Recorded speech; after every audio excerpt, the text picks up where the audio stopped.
proposer à Philippe Rio de nous dire ce qu'il retient de ces tables rondes.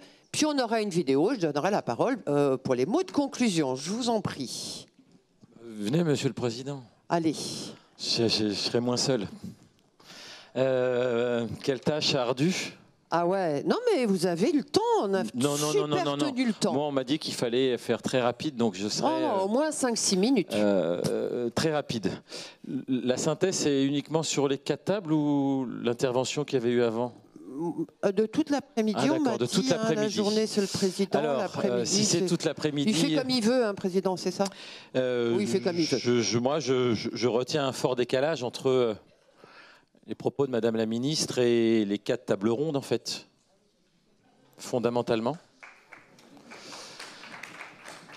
Nous, on a nos questions, nos vécus, nos solutions, et puis ils ont leurs réponses.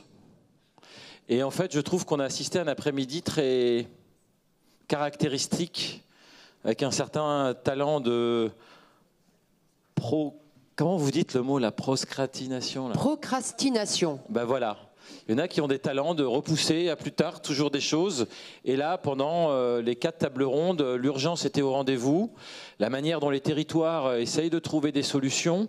Donc j'ai trouvé ce décalage très, très présent dans cet après-midi. Sur les 4 tables rondes, je vais aller un peu plus loin que l'exercice de synthèse. Parce que ce qui me semble important, c'est qu'est-ce qui se passe quand on se sera quitté ce soir. On a un appel de Lyon.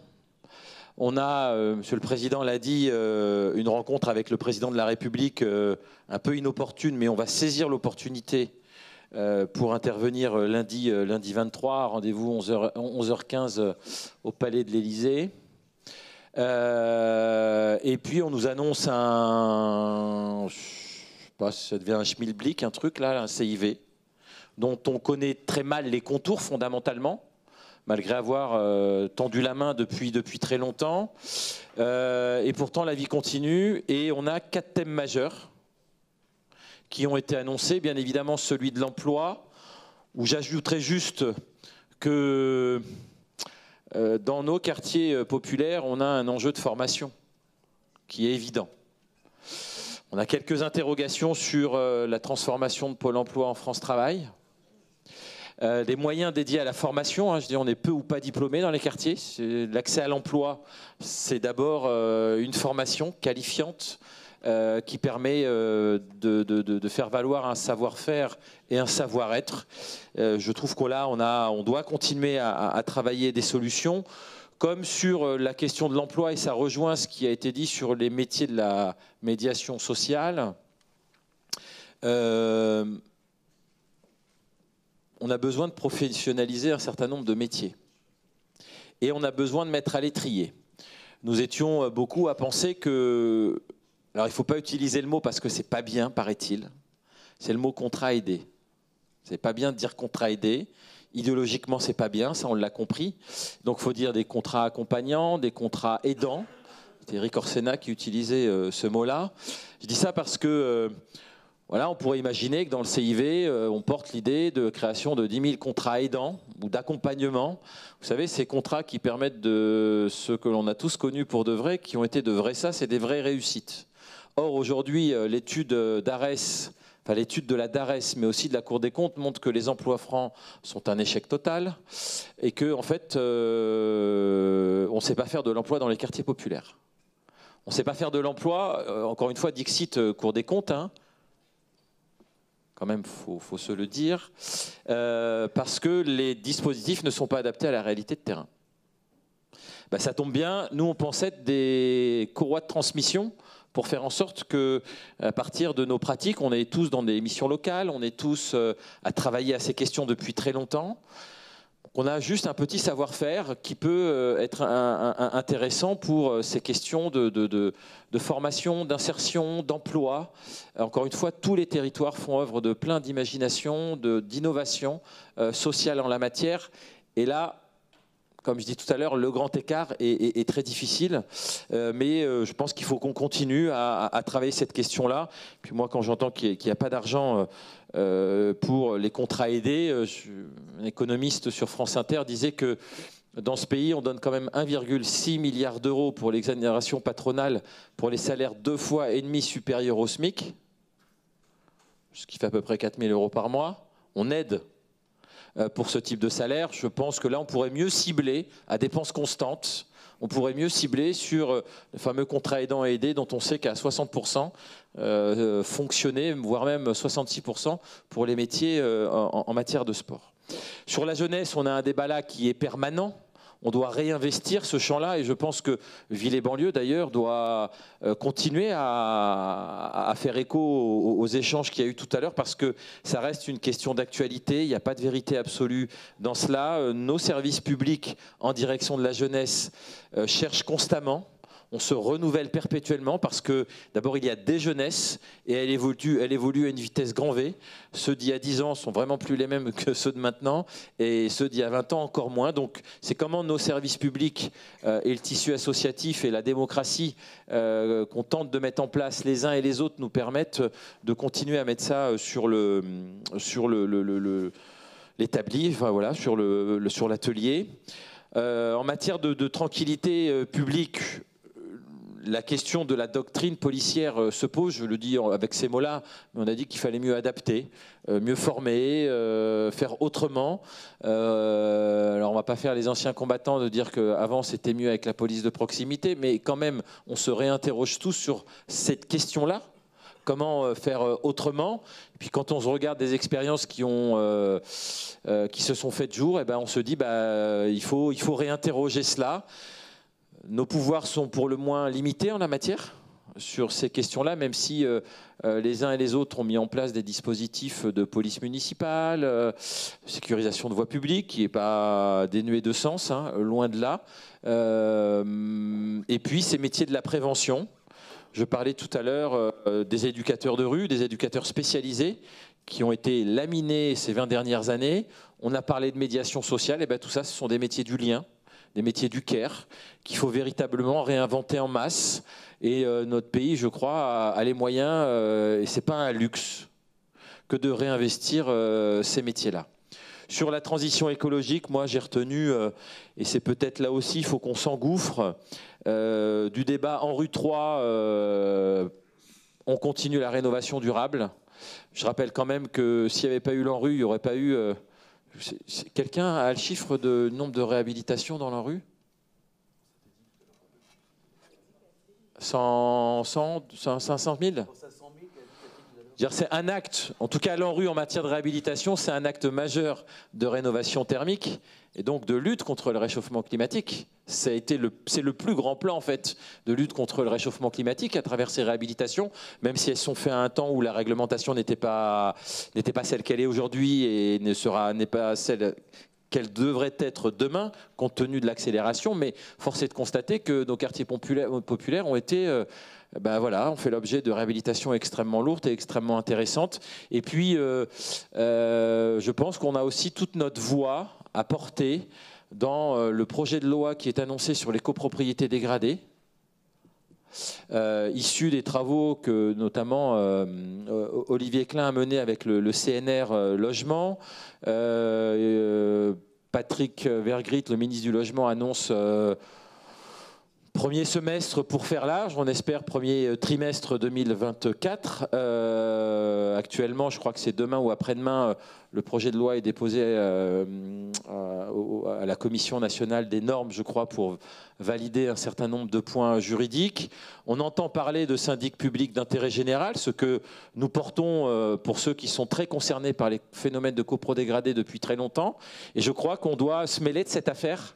Il y a certes nos parlementaires à qui on a des liens, mais je crois que nous devons véritablement, en tant qu'association de villes et banlieues, amender, enrichir un certain nombre de choses, parce que de nos pratiques, nous avons une vision de cette situation, ça l'a été dit. Donc voilà, moi je suis plutôt, voilà, pour terminer et conclure, un grand décalage entre le discours de Madame la Ministre et ce que nous vivons, qui montrent que la discussion est compliquée.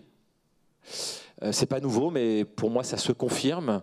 Je le dis très personnellement, voilà, et très librement. Et puis, sur les 4 thématiques, eh ben, il faut qu'on continue à être force de proposition. Il faut qu'on se donne des objectifs pour que nous puissions continuer à apparaître comme porteurs de solutions crédibles, réelles pour notre pays et bien évidemment pour les communes que nous administrons humblement et parfois dans une très grande difficulté et dans de nombreuses contradictions, mais toujours avec allant et envie. Merci Philippe Rio. Je crois qu'on a... Magnifique. Je crois qu'on a une vidéo et ce sera à vous, Président, pour conclure la journée.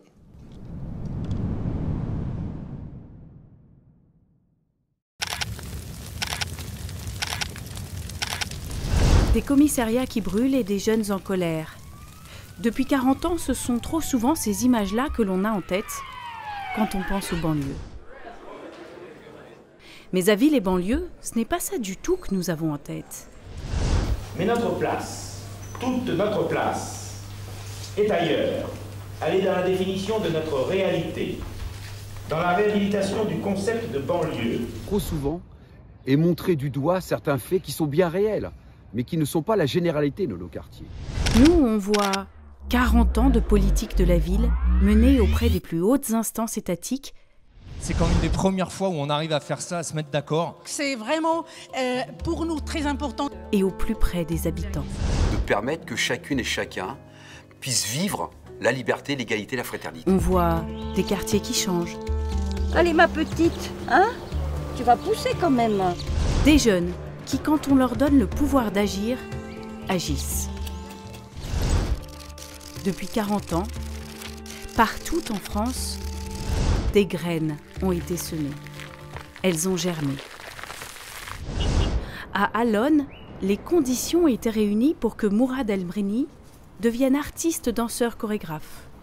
J'ai grandi dans l'immeuble qui est juste derrière moi. Je me suis formé, j'ai fait carrière à l'étranger, en Inde et en Amérique du Nord. Et pourtant, je reviens toujours à la source. Étant originaire de cette ville quand même qui est assez populaire, tous les ingrédients étaient là pour me permettre de m'identifier en fait à tous ces danseurs que je regardais étant enfant, qui venaient des coins marginalisés aux États-Unis.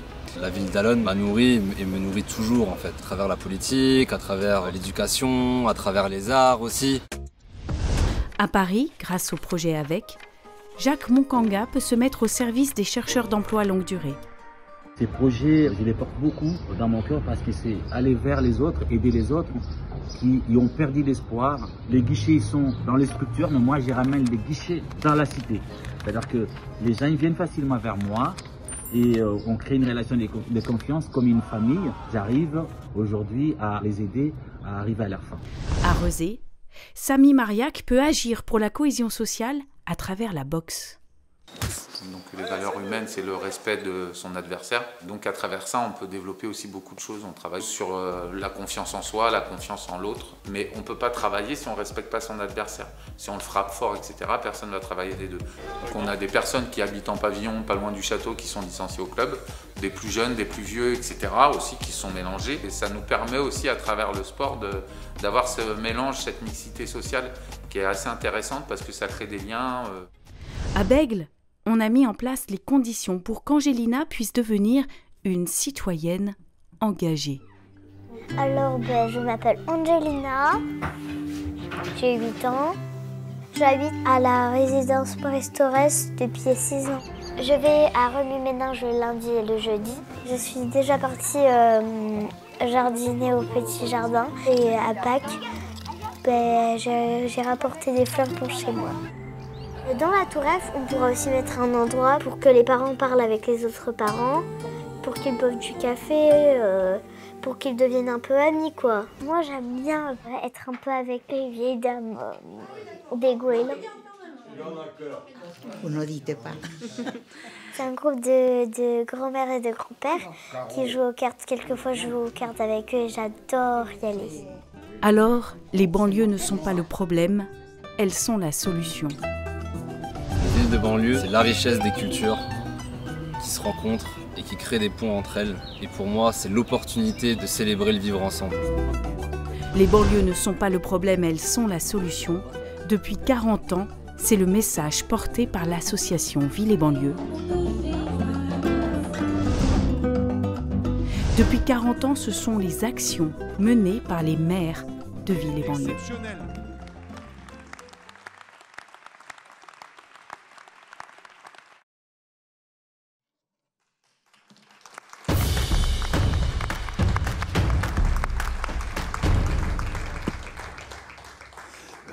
Que dire après cette belle vidéo, hein, D'ailleurs, une question posée, Philippe, après cette journée, je crois qu'on a une journée, moi je l'ai ressenti comme ça toujours, hein, où on a passé beaucoup de temps pour préparer, pour essayer d'avoir des temps de réflexion, d'échange, de confrontation, de faire de l'éducation populaire tout simplement, de vous être utile, de nous être utile pour qu'on soit mieux armés quand on va rentrer dans nos territoires jeudi soir, parce qu'il y a encore l'Assemblée Générale demain, hein, pour peut-être les élus qui sont présents. Non, je crois qu'on a passé une belle journée. Je voudrais vraiment remercier à nouveau l'ensemble des élus qui ont participé, qui ont contribué, notamment sous la houlette de notre générale de Ville et Banlieue, Sylvie. On peut l'applaudir, Sylvie.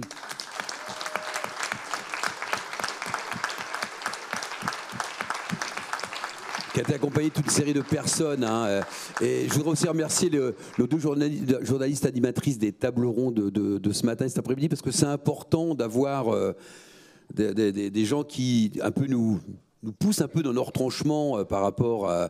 Parce qu'on a une tendance souvent à... Et on s'était au téléphone d'ailleurs, vous m'aviez dit, à surtout valoriser ce qui va, sans faire forcément trop d'analyse. Et ça, c'est une vraie question d'ailleurs. Hein. Moi, je suis de ceux qui pensent qu'on apprend souvent plus de nos échecs que de nos réussites, pour pouvoir rebondir, à aller de l'avant. Donc on a fait une belle journée. Nous avons décidé ensemble de l'appel de Lyon en direction du président de la République. Donc il y aura une première étape lundi. Philippe en faisait référence avec Catherine. Nous lui remettrons de la main à la main. Ensuite peut-être, on l'a fait à des moments donnés, il va y avoir des conseils municipaux qui vont se passer dans les jours et les semaines qui viennent.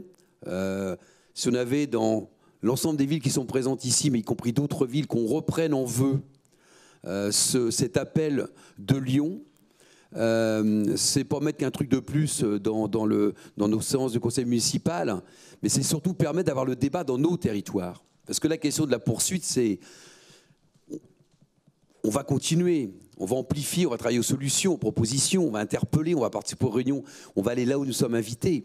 Mais pour compris créer un rapport de force, nous avons besoin que dans les villes où nous sommes en responsabilité, les habitants, les associations, le plus possible prennent en compte ce travail, à partir de leur vie, qu'ils soient auteurs. On dit, et à juste raison, les habitants, c'est les experts de nos territoires, et sans les habitants, on ne peut pas penser faire la ville d'aujourd'hui et de demain.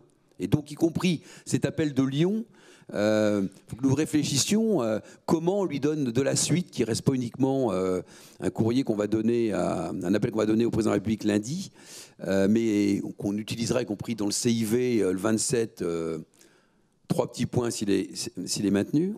On verra la veille ou l'avant-veille. Vous me direz, on est habitué maintenant. Et puis continuer effectivement à porter la voix. Et je sais qu'ici, il y a des villes, et certaines sont venues voir ce midi, je pense à nos amis de Strasbourg et de ce secteur, qui vont adhérer à Ville et Banlieue. Je pense qu'effectivement, la suite à donner, y compris à cet appel, c'est plus il y aura de villes qui rejoindront Ville et Banlieue. On fête les 40 ans. Moi, c'était émouvant d'ailleurs de voir les images prises avec Jacques Floch, notamment il y a 40 ans, parce qu'il partait comme un peu à l'aventure. Hein. Mais nous sommes toujours dans cette aventure, et une aventure que nous voulons rendre le plus possible collectif, parce que parfois une des difficultés que nous pouvons rencontrer les uns et les autres, c'est que, suivant les départements, bien sûr, mais je vais prendre le département de la Sarthe, sur 350 communes, il y a 4 communes qui ont des quartiers poétiques de la ville. Vous voyez, on a le congrès des maires adjoints de la Sarthe samedi. Quand j'interviens sur les questions poétiques de la ville, je ne dois pas dire que je fais toujours un franc succès. Parce que voilà. Et donc, on a une vraie question à gagner, c'est comment on en fait l'affaire, et je terminerai là-dessus. Comment on relie les ambitions qu'on doit avoir pour les territoires ruraux aux ambitions que nous devons avoir pour les territoires urbains, parce que c'est en étant forts sur l'ensemble des territoires de notre pays que nous ferons République ensemble. Et on voit bien que dans cette période difficile, complexe, c'est un enjeu démocratique auquel nous sommes confrontés. Et Ville et banlieue veut y mettre notre petite contribution utile pour aller de l'avant. Voilà, en vous remerciant, et on a amené à se rencontrer. On avait fait, je l'ai dit dans mon introduction ce matin, j'ai fait un certain nombre de réunions régionales. J'ai proposé d'ailleurs à nos amis de l'Est, y compris d'en faire une dans ce secteur-là. Vous voyez, on va avoir maintenant vraiment des villes présentes dans tout le territoire français. Et donc, si on veut tisser notre toile d'araignée, être plus fort, parce qu'on est plus fort ensemble que chacun dans son coin. Merci.